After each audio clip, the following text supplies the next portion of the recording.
Hello everybody, I'm here with a Pfaff Passport 3.0. I'm not even sure what that's supposed to say. I kept trying to figure it out. Maybe it's IDT? I'm not sure what that is. Anyway, this lady said that she couldn't turn her hand wheel. She said it kept giving her this error, which I can't remember what she said. It was the kind of error. She literally put it in this thing. It's called error EL, meaning motor overload. Okay, she kind of showed that to me. I was like, oh, okay. Well, everybody has a different view of the sewing machine. I don't know too much about it. I mean, I was looking over the manual and trying to understand everything, and I got the gist of it. So I think I know how to run it. I mean, I've ran it a couple times already. I've zigzagged and I made leaves and I did different stitching to see if the thing would run. And it's running perfectly. I don't see an issue with anything. I'm trying to debate about, well, let's see, there's the leaves over here. So, it's pretty good. I found a lot of dust bunnies and thread, and the feed dogs were full, and I had to take the grease out, and because the grease in the gear was really messed up. Found a few pieces of thread. The gears are located to the back and the bottom, and I had to get myself tethered to the machine because this has got a computer in it and the wiring and all that. I didn't want to zap her machine. So I put the, it's like a band on your wrist, and you hook it to the actual presser foot area. I mean, I took the presser foot off, but I mean, it's just right here where you're supposed to connect. A lot of people connect to this thing, but then you can't move this up and down when you have the thing tethered to that. So I found it's better to tether it to the other one in the back. And she's going to pick this up next week. So she said, take your time, do your video. It does have scissors. I don't ever use the scissors. I think this is your speed control, and it's on the middle, and that's where I like it too. So this is her reverse. It works exactly like my brother. Just push it and it reverses. And this is like the up and down thing for the needle. It pretty much is pretty easy to run. I mean, compared to a lot of the Pfaffs I have reviewed, I actually like this one. This one is a really good one. It has the, oh, excuse me, here I gotta move this stuff around. It has that little part where you pull it out here, and it has, she actually left all her little goodies in here, which is kind of nice. Nothing in that one, but she left all her goodies in there, and it kind of shows me, you know, at least she trusts me. I mean, a lot of people take all that out because they just don't want to be, you know, wondering if I'm going to steal from them. I'm not going to steal from you. I won't take anything that's not mine. I'm that kind of a person. I prefer to help you get your machine running and make it look happy. She even left her book in here, which is kind of happy. I like that too. It's Passport line. I don't exactly know the actual model number. I could not find that on here. I just figured it must be that 3.0. It's maybe the model number, or maybe this is the type of machine it is. A lot of these machines don't have a lot of the different things. So, and this one is a top feed, which is really cool. And I like it because it's top feed. And at least it has a diagram on here showing you how to actually do it. You know, the waterfall thing, you have it coming down over, you drop it in that way. That makes the waterfall follow through, and then you just, you know, put it in here. And then you leave this open till you get that thread fetted up through, okay? A lot of the Pfaffs have it where you don't have to bring it up through, it'll do it itself. But I prefer to make sure it's up, so I always pull it through so it don't get jammed. This one's pretty easy to thread. You can thread from the back or the front. She has one of those all-purpose spools and go either way. I'm preferring to always do it at the back so you don't forget and have an old spool. So, and you hook it over here into this guy here and down here. Now you don't want to go here. Here's her chambers and everything like that. It's down here. Her tension's down here. Now this one does move a little easy on this thing, but you can pull this up and that really gets loose. See how loose that is? And then you want to put your thread down through here, because you want to make sure your foot is up. To make sure you receive that thread, you don't want to get caught somewhere in there and mess you all up. Come down this way, around this way, and here's your uptake. You put it around this way and it goes into the uptake, back down this way, and then get into this little guy that you got to take it around into this side, then down into there. And yes, my needle is down. It's always down, because I always think you're going to come pick it up and not make me do a video, but we're doing the video. So she said, take your time, and then you put your foot down, and that way you can start. We went over that. Oh, and then if you want to make a bobbin, you do the same thing. You hook it this way. Instead of going here, you're going to go into here, and then you're going to do that crisscross. And it shows you the crisscross, and you crisscross it back this way and back this way into the bobbin. Then you click it in, and if this is the same kind of sewing machine that my sewing machine would do, it'll give you a code, and it'll say, push the pedal and go ahead and rewind. Now, sometimes if you don't have the pedal hooked in, it'll automatically rewind. And when it's done, sometimes it clicks and sometimes it doesn't. So make sure you watch that. And I have like a heavy denim in here. So, you know, between a 4 and 5 is good. If you're going to do basic cotton, do 4. If you're going to do a lightweight cotton, do 4 to 3, vice versa. And that's all explanatory in the book if you have a book. And then you have over here, let's see if we can remember all this. Let's see. Kind of trying to remember what they do. One is like to make it wider. I don't know if I can even see the little emblems here. No, it doesn't show you the emblems. Well, let's see. I think they're in here in the book. I keep bumping my hand. Let's see here. I think they're written in here, so you don't forget and go crazy, because that's one thing. I would have to refer back to the book so I don't go crazy, because I would probably go crazy if I've stuck in front of this thing and go, okay, now what do I do? What do I have to remember to do? And that kind of stuff. This one does have like a walking foot toward the back right here that helps walk it through. You don't really need it if you don't have anything heavy. All right, let's see what we got here. All right. Let's see if the book helps us out a little bit over here. Okay, number 8. We go down here to 8. And this is needle up or needle down. So that was what number 8 is right here. Okay.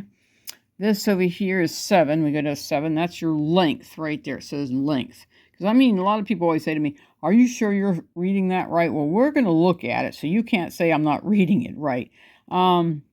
Then over here, we got this little guy here, right there, number 6. We go down here to 6, up needle. So if you want the needle up, you just push that button, the needle goes up. Let's see, length. Okay, we did that one. Number 8, which is, we did that one. That's the position where you want your, you know, like if you're doing buttonholes or, you know, using the increase, decrease in your length. So that's cool. And then number 9 is the button information for your button, for presser foot and the light and all that kind of stuff. That's all in there. And then you got your selector area, which is right here, and which is, you look at that and you're thinking, holy moly, where is everything? Well, you go over here and you pull the tab, and that's where you get to select it, you know, where you have their numbers and you select it by that. And you make sure if you want number like 1, you go 0, 1. You can't just do 1. It won't work. You have to go 0, 1, okay? And then let's see what else we got here. Passport 2. This is Passport 3. We don't have to worry.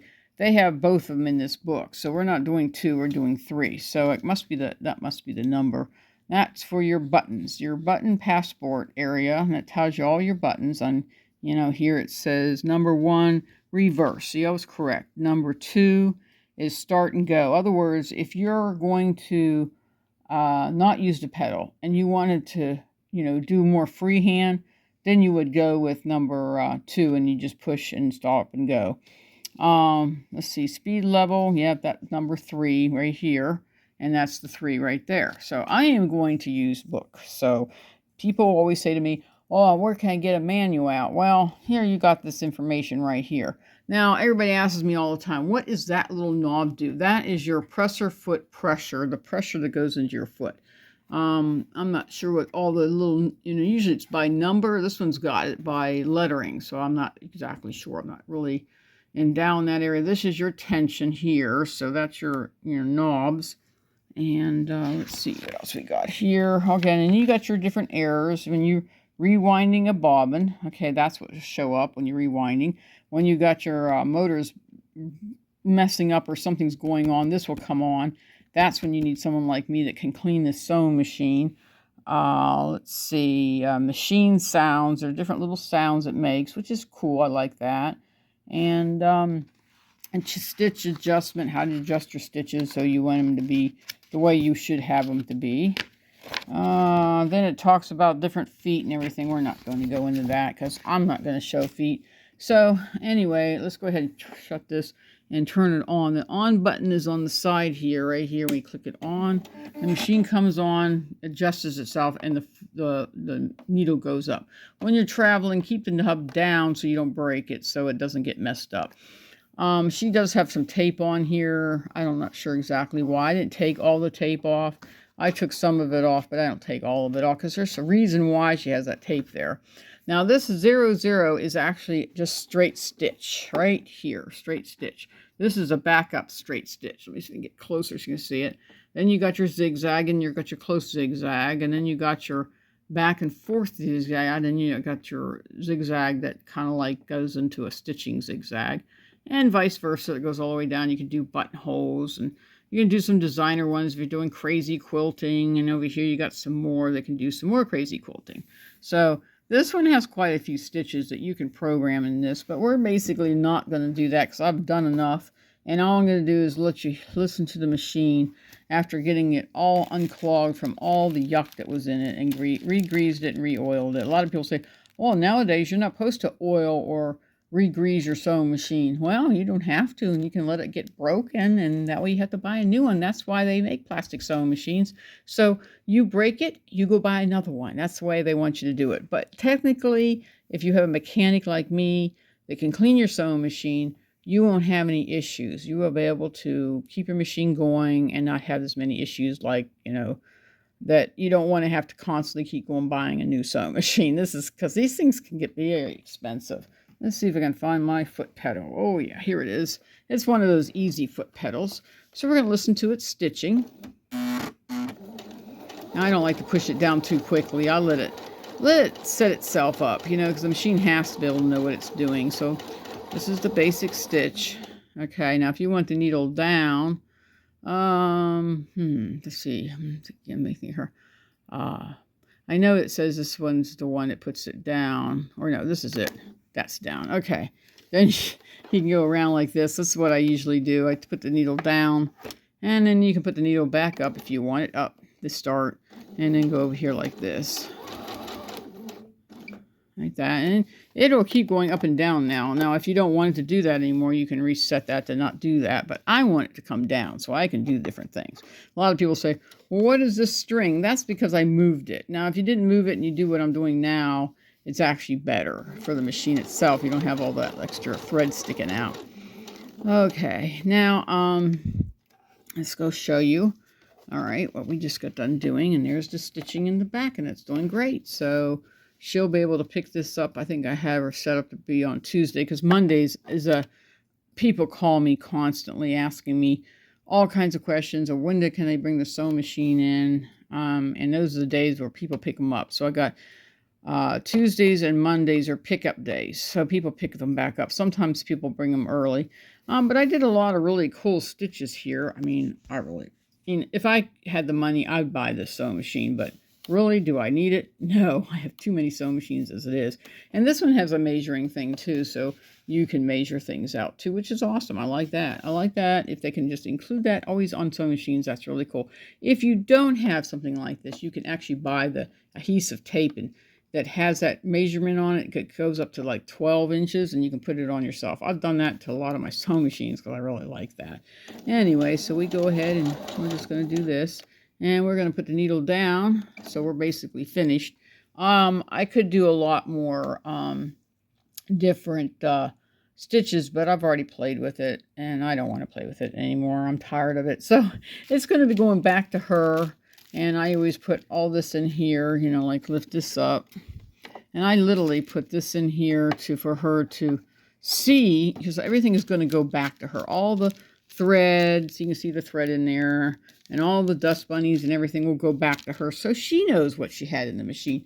So next time she comes along and she can say, oh yeah, I know what I need to do. So if you're a really person that loves to sew, I recommend, if you're sewing all the time, I recommend every 6 months get your machine a deep cleaning.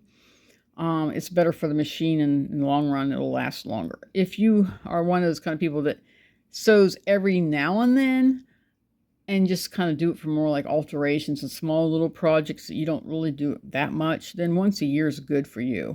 But I think she uses this all the time. Just I can tell by the dust bunnies and everything. Other than that, the machine is in perfect working order. It's now moving, and she's so excited. I'm excited that it's up and moving, because I wasn't sure why it wasn't moving. I thought maybe she wrapped a bunch of thread, but I didn't see any thread, didn't see any needle parts or anything. Just a lot of dust bunnies shoved up in places that makes the machine not work, and it has to work harder, and that's why the machine has that safety catch where it's going to shut itself down so it doesn't burn it up, which is nice. I mean, some machines don't have that, and you end up burning it up, and then you have to get a new motor. Oh, that costs a lot of money. Anyway, if you have a sewing machine like this, I'd love to hear from you. If you bought it yourself, or someone gave it to you, or is it a handy down, or what do you like to make? I'd like to hear what you like to make, because that's kind of cool, what things people make.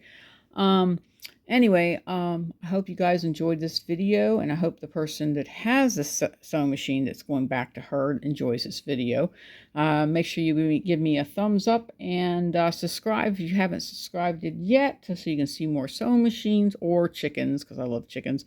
And hunting season's coming up soon, so I'll be sitting out in the woods watching the world go by, looking and watching all the animals, and if I see anything interesting, I videotape it. If I don't see anything interesting, I just sit there very quiet and don't say much of anything. Sometimes it's kind of cool to thumb things, unless it's a giant spider and I'm almost ready to jump out of my seat. That really freaks me out, so I don't like spiders that much. I mean, a little spider, no big deal. Big spider, yeah, a big deal, because I got bit by big spiders before. It's not fun. Anyway, so have a blessed day, and just let me know what you think, okay? Comment down below if you need any help, okay? Bye-bye.